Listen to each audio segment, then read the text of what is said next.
আমি একটি কথা বলি, কথাটি ছোট হলেও অনেক শিক্ষণীয়। আমরা অনেকেই মনে করি যে নিজের দাপট এবং রাগ দেখিয়ে মানুষকে হারিয়ে দেয় সেই হয়তো আসল শক্তিশালী মানুষ। কিন্তু এই রাগ আর ধৈর্যের বিষয়ে আমাদের নবী করিম সাল্লাল্লাহু আলাইহি ওয়াসাল্লাম কি বলেছেন জানেন? নবী করিম সাল্লাল্লাহু আলাইহি ওয়াসাল্লাম বলেন, শক্তিশালী তো সেই ব্যক্তি যে নিজের রাগকে নিয়ন্ত্রণে রাখতে পারে। তাই ভাই আসুন আমরা সকলেই নিজের রাগকে ধৈর্য ধারণ করে নিয়ন্ত্রণে রাখি।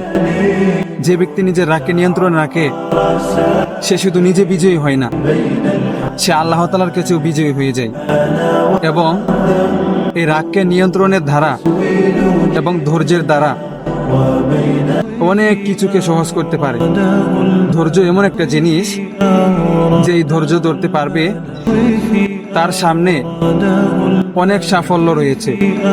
তাই আমরা সকলেই নিজের রাগকে যেন নিয়ন্ত্রণে রাখতে পারি, সেই তৌফিক আল্লাহ তাআলা দান করুন।